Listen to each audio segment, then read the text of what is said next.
My cup is full.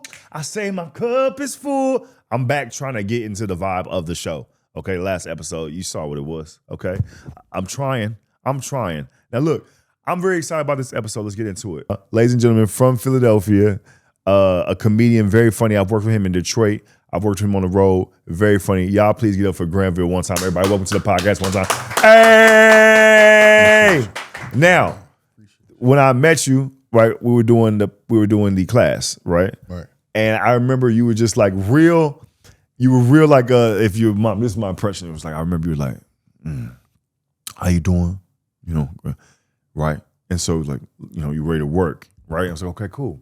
And then like you was taking notes, like extensive notes, which I was like, boom. I was like, okay, cool, right? Like, and I could tell you really wanted to learn. And then we just started talking. I forget how we transitioned from class to real stuff.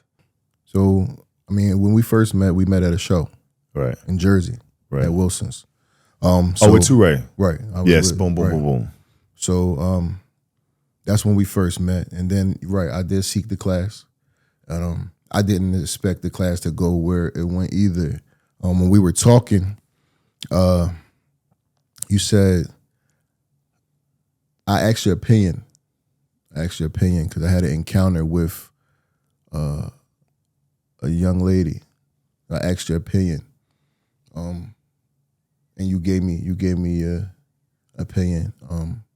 And I don't know what made me ask, but in my head I was like, this nigga like 6'4", and he don't have a problem like being transparent with his emotions. So what's my problem? Like people always tell me, bro, you need to open up, or bro, why you so aggressive, or you so closed off, or you so tough.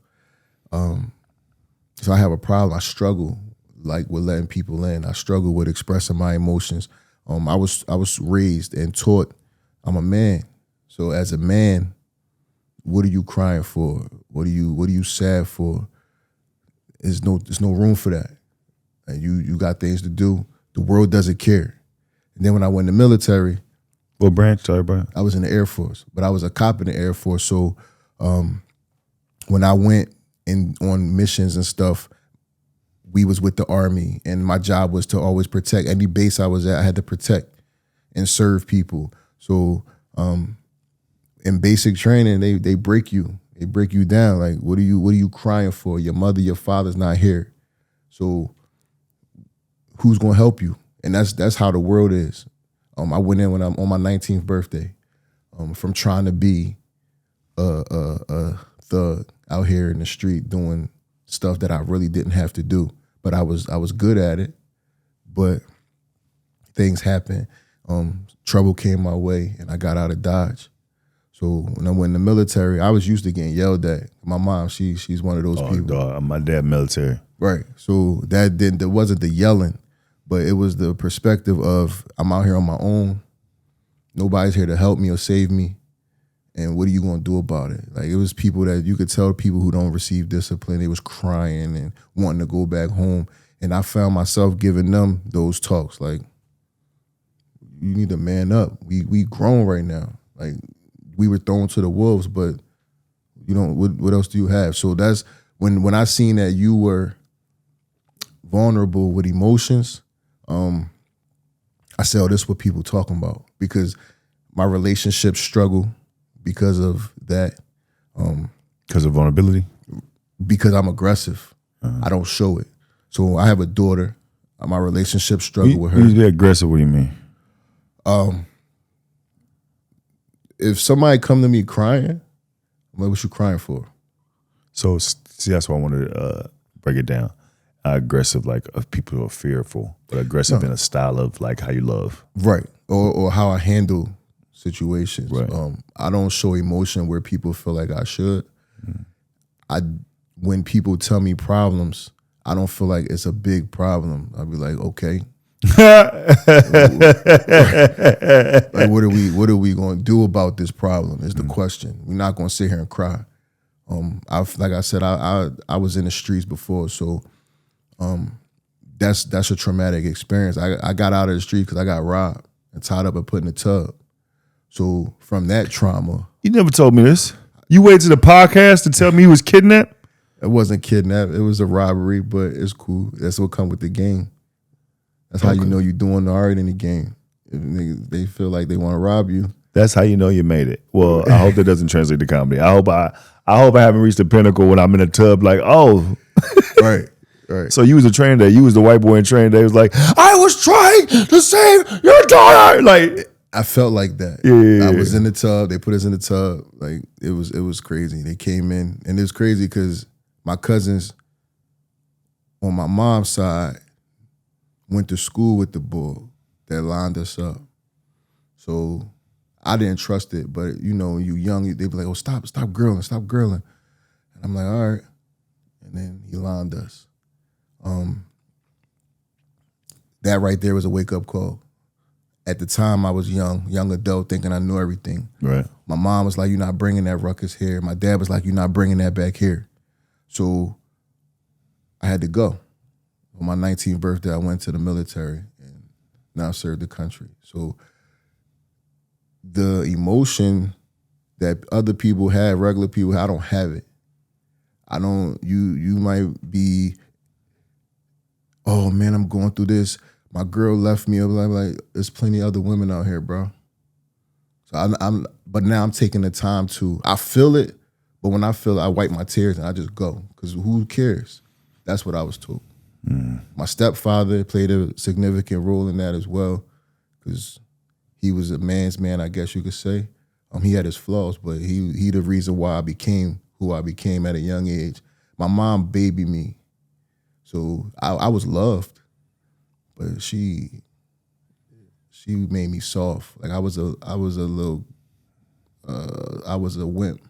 I'm trying not to curse. I'm trying not to curse. Yeah. But I was a wimp until I reached, I would say like 9, 10. And then that, as I got older, that's when my stepfather was like, you a young man. And then boom. So I started having that mindset young. So the military, they just intensified it like, on 1,000. But it was hard to adjust because you feel like people don't understand. So I don't want to say I love guns, but I do love them because I was taught that this weapon can save my life and my brothers and sisters in arms' life. So I just want a fair chance at the end of the day. I don't want to say I adore violence, but I need to make it home. My 6 years in Air Force, I went to Iraq for about a year in Baghdad. My first time feeling the ground shake was when we got mortared, and getting shot at was in Baghdad. So I seen people coming from convoys coming through the gate, and they got to get medevaced out to Germany, but it's blood dripping out the back of the Humvee. And the guy was in the turret, and the boy sniped him. And he's slumping the turret, and now we gotta just go. Not being able to trust children, and you think they regular kids, you want to give them some water and candy. You never know. You don't know. You get brief. Some do, some don't.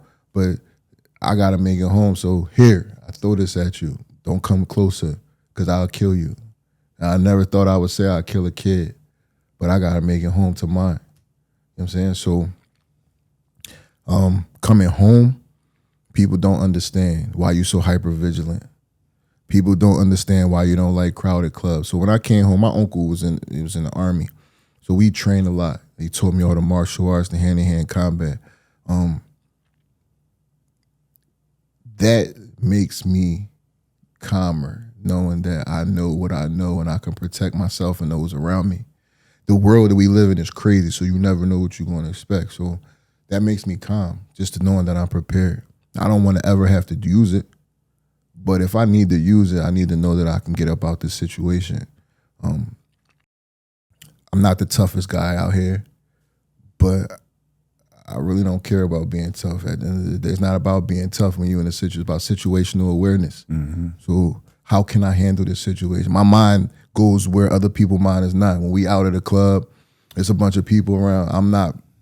I might not be focused on, oh, what young lady I'm gonna try to talk to, or let's dance and have fun. I'm sitting here assessing, well, how many exits is it? Yo, dog. I've never been in the military, but just, I think I've been in situations that are bad. Right. I literally have been, like, that's how I am. Like, I can go out and I'm looking at, like, all right, just like you said, where the exit's cool, just in case ruckus break out, what's the best boom boom. And then after all that's secure, in my mind, maybe I can have a little fun. But that's why if I'm out with people I trust, right, I can drink. Right. If I'm out with people I don't know like that, I'm good. So that's why I don't smoke. So smoking helps my anxiety. Yeah. But I can't smoke in public. Yeah. Because I don't feel comfortable. Smoking also makes my senses more heightened. Mm-hmm. So I'm gonna be, I guess somebody would call it paranoid. Mm-hmm. I'm gonna be paying attention to everything. I'll be on point already, but I'm really gonna be on point, especially behaviors and actions from other people. I'm like, why he moving like that? Like, what do you want? Like, what are you doing? Yeah. How you feel like I know you was like, yo, opening up ain't your thing. No. I feel like, or being vulnerable. People don't understand. Yeah. I feel like from, let's say, day when I met you to where we are now, I feel like, let's say, I wouldn't say it's a 180-degree turn, but I will say it's progress of you being okay with being vulnerable. So that, talking to you and talking to therapists. So I PTSD at the VA. So I go to the VA, I was talking to his therapist, and they helped me understand. But like I said, watching you, like, you a big guy. So if you can do it, I can do it. Like, is the manliness, like I would say you a man's man, the way you was raised. But if you can do it, I can do it. Like, it's not soft to be vulnerable or to be in tune with your emotions. I used to think that. And a little part of me still do. I raised my daughter like, what you crying for? So my daughter don't cry around me now. When she was crying one time, she saw me come in the room and she wiped her tears real fast. And it caught her off guard when I said, it's okay. You go ahead and let it out. That's new to me. Because the old me would have been like, yeah, wipe them tears. We ain't got time to cry. So what are we crying for? Tears don't do nothing. But that's why my relationships have been failed. I can't keep a lady for that reason, because I don't let them in. And then when I did let people in, you do me dirty. Mm. Now I feel stupid because I let you in. Mm. Or if you throw it up in my face. Some people throw it on your face. Now I feel like a smack butt because I let you in, and now you want to use this against me. You got it. Now I'll never let you in again. I never trust you again. So Uncle Sam, I thank him, but it's hard to transition back to regular life, like the things the regular people think about. Then I did security. So like I said, I trained my uncle. So when I came home, I was doing security at clubs. I was doing executive protection details. I was doing detective work, working with agencies, and I always had to be vigilant, hyper vigilant. So it's like I never stopped. I just came back. I'm protecting people. So now I got to pay attention to all these people. I'm protecting musicians, and we doing the big shows in Atlantic City and stuff like that. I'm security. So I got to watch these people. I got to watch everybody else. It's just a different environment. Instead of people shooting at you, it's a bunch of people around. You don't know who try to get backstage, and as soon as you say something, they want to fight. You got to be ready. So I'm always ready. It's hard. Nobody understands. Why are you moving like this? They don't take the time to understand. I think with people, a lot of people judge a book by its cover versus realizing like what's the meaning behind a man's like posture, demeanor all the time. Right. You know what I mean? I think yours comes from a real place of like upbringing more and what you've seen. And it's like, if you get to understand you, then it's like, this is how he feels versus this man is such. Like, that's why I want the word aggressive. I don't think you were aggressive. You were just raised a certain way. So you hear aggressive and people are like, oh, it's like, nah, he just was raised tough love. But I will say, look, yeah, you were raised that way and that's who you are. I'm literally your friend and I'm telling you that like I've seen you make strides in vulnerability, even with me. Like after like the whole teaching student thing is gone and now we boys, we've opened up more layers of like what I could talk to you about. And, you know, we joke about this, but I really, dog, when I buried my mom, I felt like one of the last people in my family, like I don't have a big family like that where I'm like, everybody close with their family. I think I admire people who have big families and they close to them.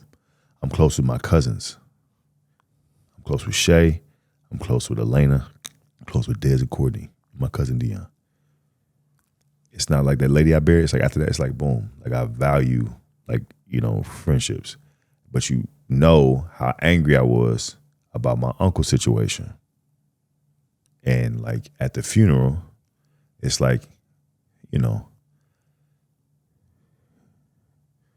everybody was ready for whatever. Right? And it's like, now that funeral was done, okay, nothing happened, right? It was all funeral, cool. We go to the food to go eat, and my aunt comes up to me, and she wants me to take a picture with my uncle and everybody. And I was like, no. She was like, come on, your mama wants you. I said, don't play with me. My mom would not give a fuck if I took this picture with him, right? I say, even in her passing, you know, I'm not going to be phony. Like he's here. To me, in my perspective, he's here. He's at the funeral. He's at the thing. I did right.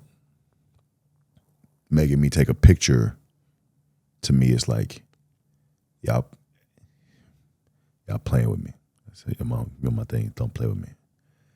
And then I didn't even see you see the whole thing happen. And you walk up to me and you're like, your family wants you to take a picture with your uncle.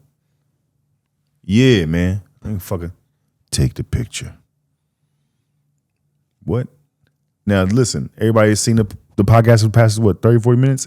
Have seen your energy, how you are. And you was like, take the picture. And I was like, nah. I told you, nah. I was like, I don't want to take the picture. You was like, it was real like a movie. You said, do it for me. And it was like, I know you making strides and like being comfortable in vulnerability and whatever, because it's like, I didn't want to do that shit. Right? I literally did it because you was like, do it for me. And I was like, this man is like, okay, as much as people listen, you could be able to, you know, to me, maybe, I got to listen. Like, oh, cool, I did it. And I know it made them feel good. You know what I mean? Right. I still didn't want to do it, but like, you know what I mean? And that's how I know you making strides and like. But you are.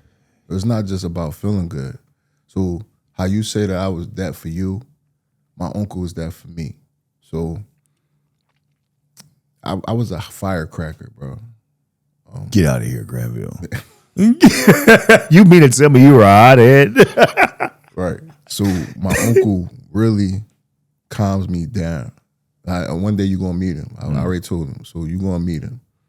And he still is involved. So the way he breaks stuff down and the perspective that he gives, we think that way, but we're not thinking that way in a moment. It makes sense, though. It's your maturity and your growth. That's what they're expecting. You never give people what they're expecting.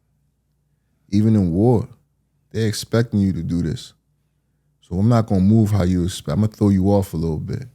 I still don't mess with you. I'm going to throw you off. All right, we can take this picture. And you still took the picture, but you made stipulations. Make sure he over there. Yeah. But they wasn't expecting you to take the picture. So that shows growth. At the end of the day, we gonna make peace with the situation. We here for a common situation. My mom. Yeah. So we gonna keep this situation like this. I'm only doing this for my mom. I'm probably not gonna talk to y'all again. So this gonna be your last picture with me, but I'm gonna take the picture. I'm not gonna move how y'all would expect. Because they know you expect you don't really want to do it.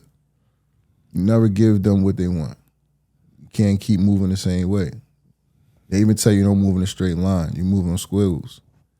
swivel it up. When you run, somebody shooting at you, you don't run straight. You better duck and dodge and move sideways. You don't give them what they're expecting. So for that to happen, it made your aunt day. I'm gonna make you day. Cause you said you still mess with your aunt. Even though she get on your nerves, you mess with her. I'm gonna make your day. I'm gonna make his day because he's not expecting it either. And then, oh, you see, he's still acting. And no, I'm not. I got you. And I appreciate you doing it for me because I'm the same way. You know that. I don't be trying to do stuff. You be using that for me stuff. It's okay, but I don't mind doing it for you but I understand. I don't like people either. I love them. I don't like people.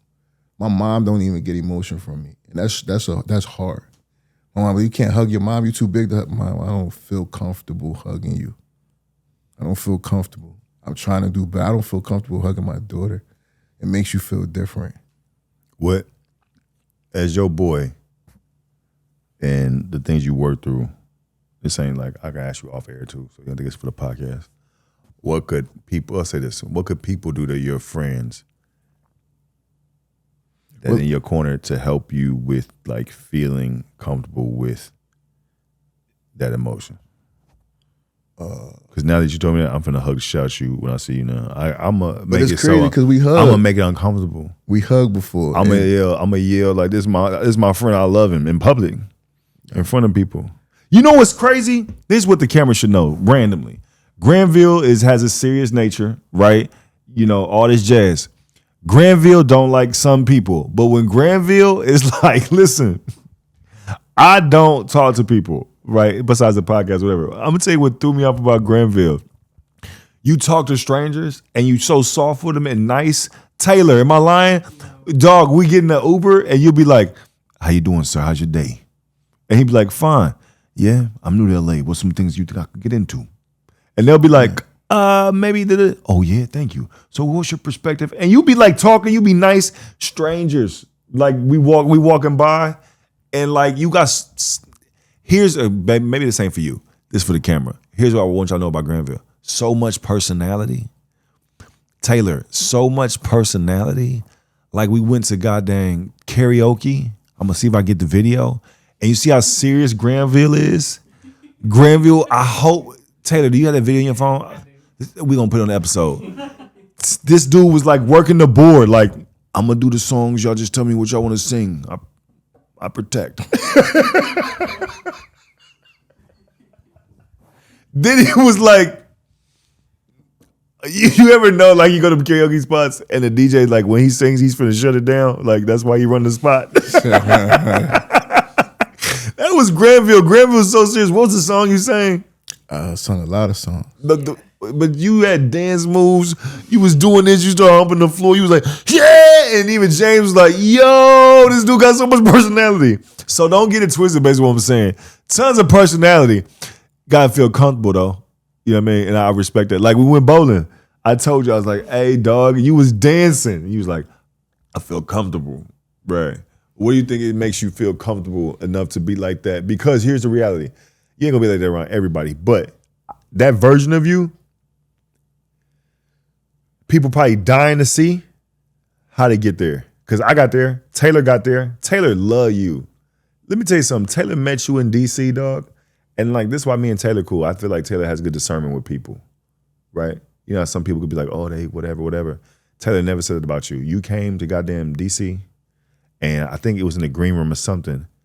And I ain't even saying nothing to Taylor. Taylor, like, when she likes somebody, or like not even like a like of like attraction, like I want to like them, but like their personality is cool, infectious, she'll glitch, right?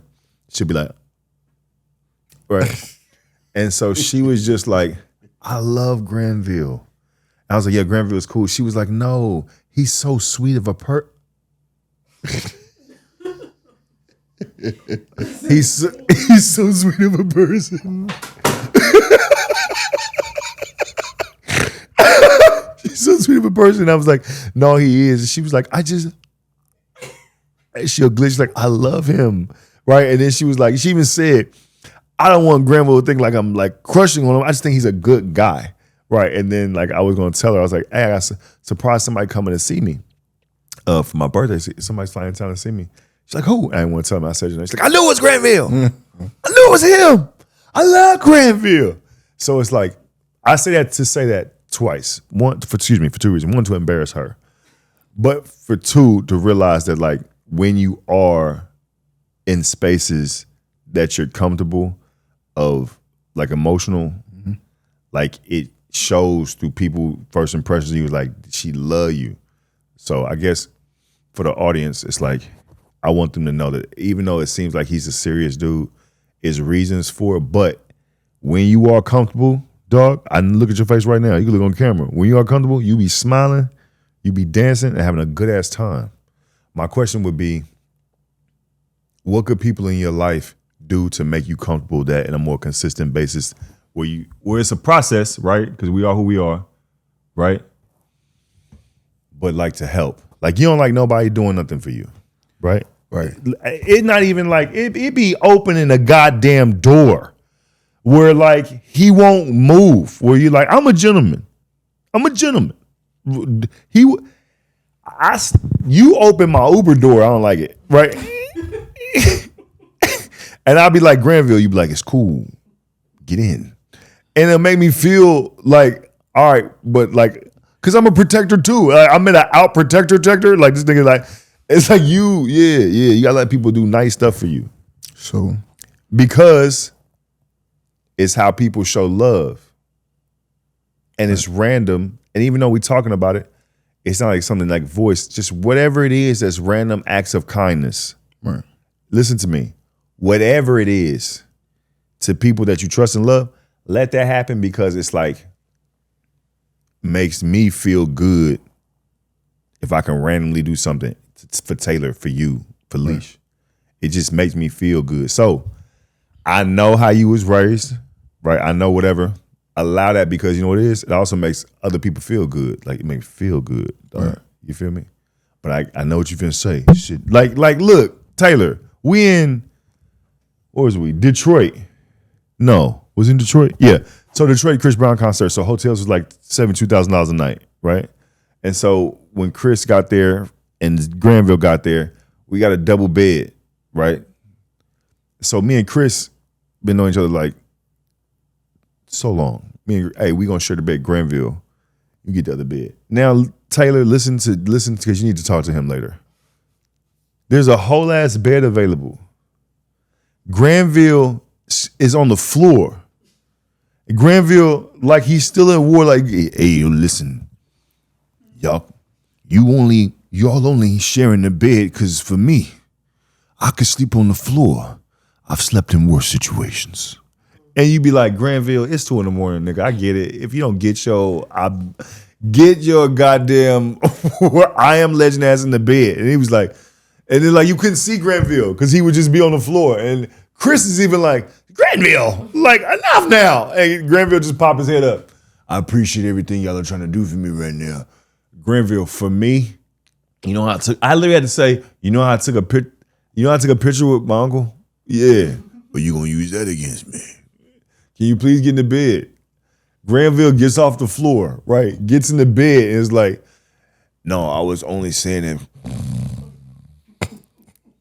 He didn't finish his fucking thought. He landed Saturday, right? Granville, you tired? Nah, I'm just on East Coast time, but I'm ready to do whatever. All right. Well, you could chill. I'm not tired. Whenever you say go, I'm wired to go. Okay, bet.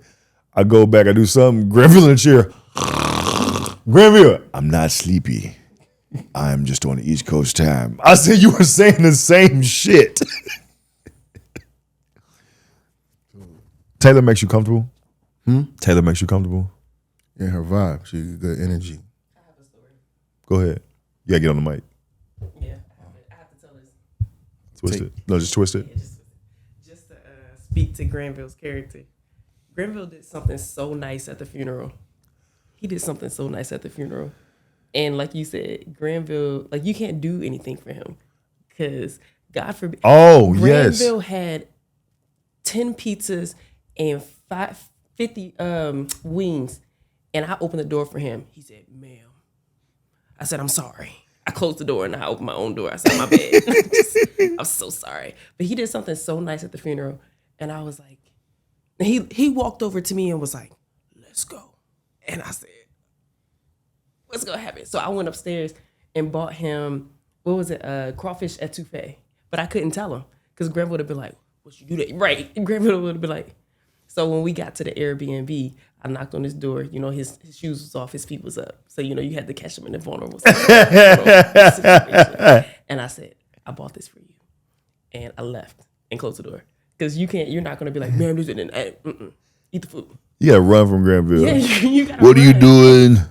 But like, it was like a little $30 plate. And I was like, I was so happy to get it for you, but I had to leave because if you were like, I'm like, all right, get out of my face. But I was so happy to do that for you. Yeah. But look at him. Look, dog. Dog, look, smile. Show the people your teeth. Go ahead. On three. 1, 2, 3, teeth. Here's the thing. I want you on the podcast. I've been telling Taylor before she even met you. I think I was like, I met a dude named Granville. He got to be on the podcast. Right. And, dog, I want to literally thank you for your friendship, but also know that, like, I value you. Thank you. I value you for who you are.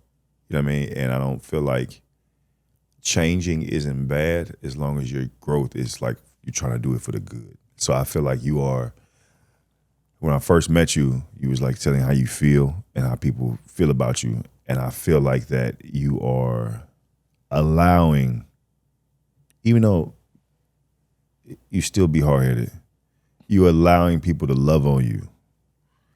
And I understand as a man who's like, it's hard to let people love on me because of a trust factor. You know what I mean? Like literally, I can't even embrace sometimes people coming up to me being like out the blue on some like you funny. You have to say it immediately because I think you on something because of my issues, what I've been through. I will say that I think you need to give yourself some flowers because I've seen a change in a nigga that looks like this. Look at me. To somebody who, well, I'm gonna cut to you dancing, but like you dancing, having a good time, like you telling me that I just felt comfortable enough. My prayer for you and people listening that pray and believe is to pray that more people are in your life that you can feel comfortable enough to be those experiences. Because in those experiences, you ain't guarding nothing, you ain't protecting nothing, you just genuinely enjoying life. And sometimes like you deserve that shit. You done a lot in your life for people. Let's say the country even. It's even made your mentality a certain way. You deserve to take this mask of like, and just to have a good ass time. So I pray that like more people make you feel comfortable enough to be in a space that like had them moments. Real talk.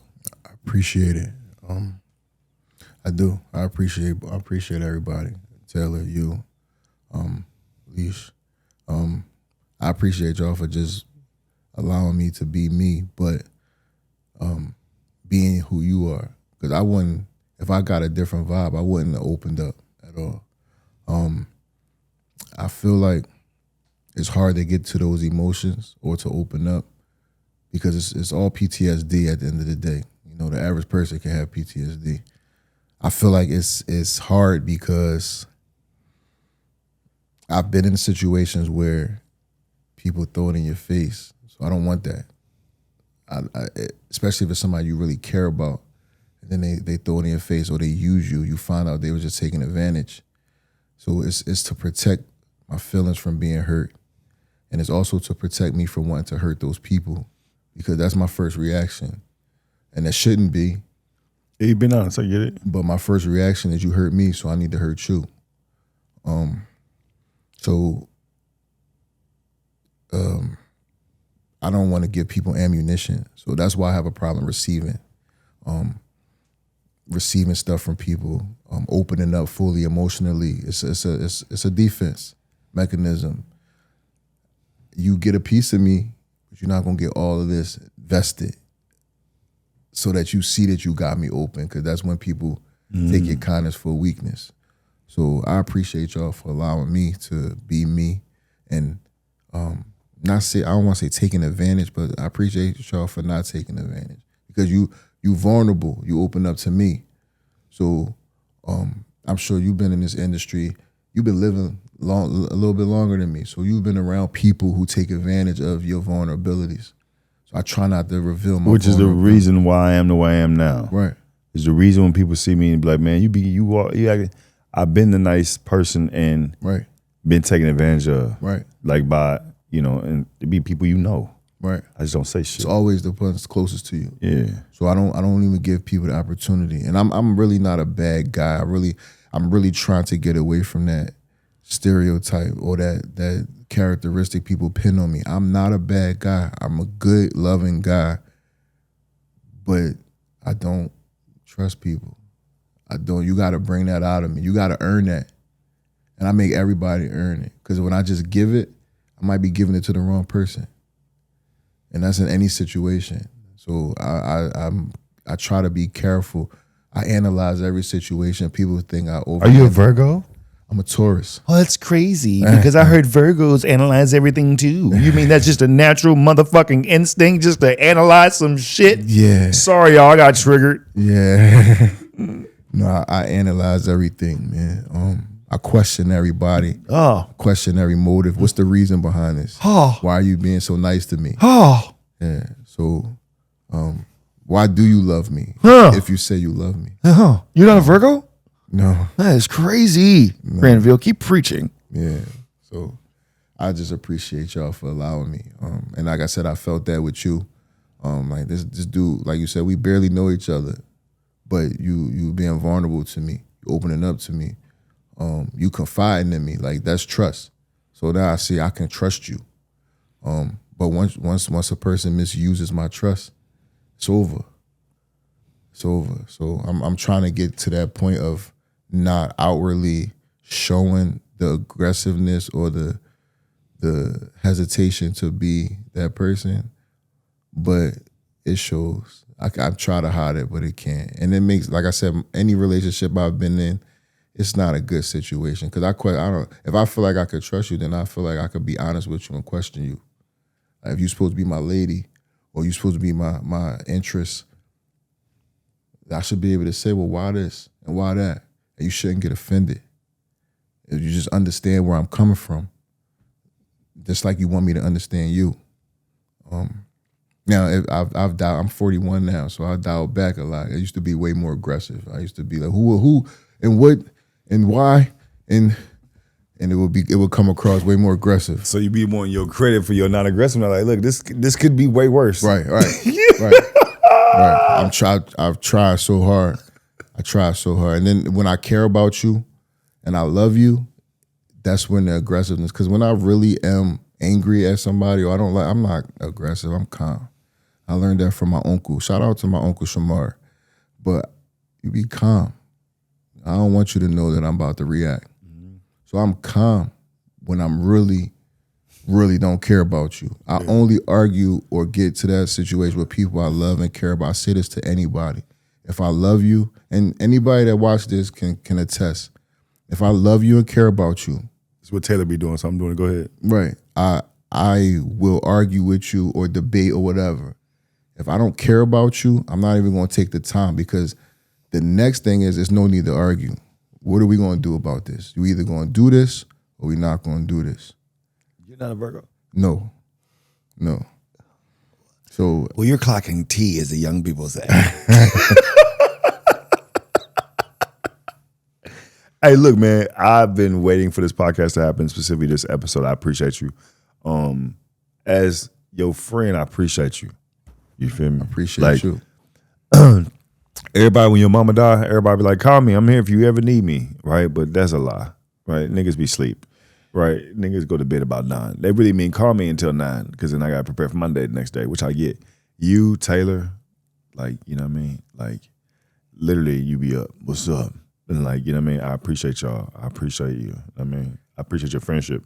Thank you. I appreciate you, because I feel like people don't take the time to learn the person they're dealing with, whether it's on a friendly level, relationship level of intimacy or whatever. people really don't take the time to learn the person. Just learn the person. And it has to be a person who's willing to learn you as well and be willing to bend. Learn the person. When you learn the person and you learn what makes the person tick, now it's all choices. Mm-hmm. You don't have to deal with the person. If you be like, listen, this person requires too much maintenance or whatever, I'm not going to deal with them. Cool. I respect that, but be honest with me. Don't try to play me and have me around because I'm good in this area and then you find another person for this area to satisfy you. Just learn the person and be honest. So you actually took the time to learn me as a friend, and I appreciate that. I appreciate it. It's a new thing I'm doing in the podcast. You'd be the first person. Me and Taylor talked about it. Our guests will sing, like just sing us out of here as an outro. Sing? Yes, just an outro. So you just be like, all you gotta do is say, what song? It's my cup is full. My cup is full. Man. Thank you for watching. And then we're gonna bleed out like that. So I'm gonna have your socials. Tell people how they can follow you. I'm on Instagram at G Bazemore Comedy.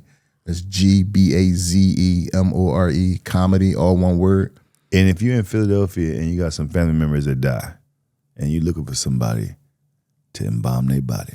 Right, I'm a funeral director by day. Boom. So look, right, came out of nowhere. Let's plug the business. If I'm in Philadelphia, now all my people are dead, so you can't have mine. And somebody else's family member passes. I'm grieving, y'all. How do they get in contact with your funeral home? Well, it's not just Pennsylvania. It's Pennsylvania. I'm licensed in Pennsylvania and Jersey. Talk your shit. So 2 states, shorty. My telephone number for the business is 484-816-2106. I actually started my own funeral home. So it's Granville E. Bazemore Funeral Home, gbazemorefuneralhome.com for the website. Hey, if you're looking at this episode, you've been in the military, you're not identified with him, please DM him. Shout out to all the veterans and the active duty and reservist members. The point of this podcast is to identify. I'm getting an audience that like identifies with me. If you've been in the military and you feel any way that he feels, I'm asking you to reach out. I'm asking you to leave a comment if you know somebody that think like Granville. That way, I want Granville to read it for himself and for people to DM him. So that way you feel like, damn, heard. You feel heard. Now the audience needs to hear you, your voice. We're doing this now. Ladies and gentlemen, hey, September 20th, come see me in Boston. September 17th, I'm going to be in New York.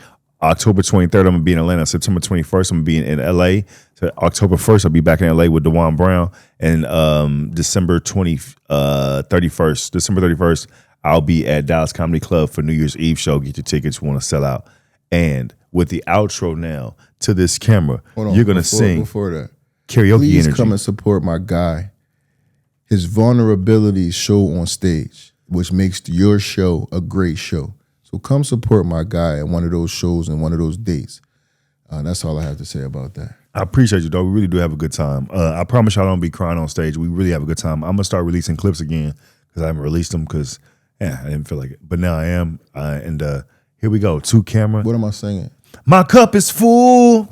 I say my cup is full. You've been watching the episode of Cup is Full with Granville Peace. And I want, you got to sit down. You can't get out your seat. Karaoke me. I want karaoke. Ladies and gentlemen, you've been watching another episode of My Cup is Full. My name is Sidney Castillo. And taking us out right now is my man, 50 Grand from Philadelphia, Granville, Bazemore. I said my cup is full. I said my cup is full. You've been watching this episode. My cup is full. I want to thank you for tuning in to My Cup is Full.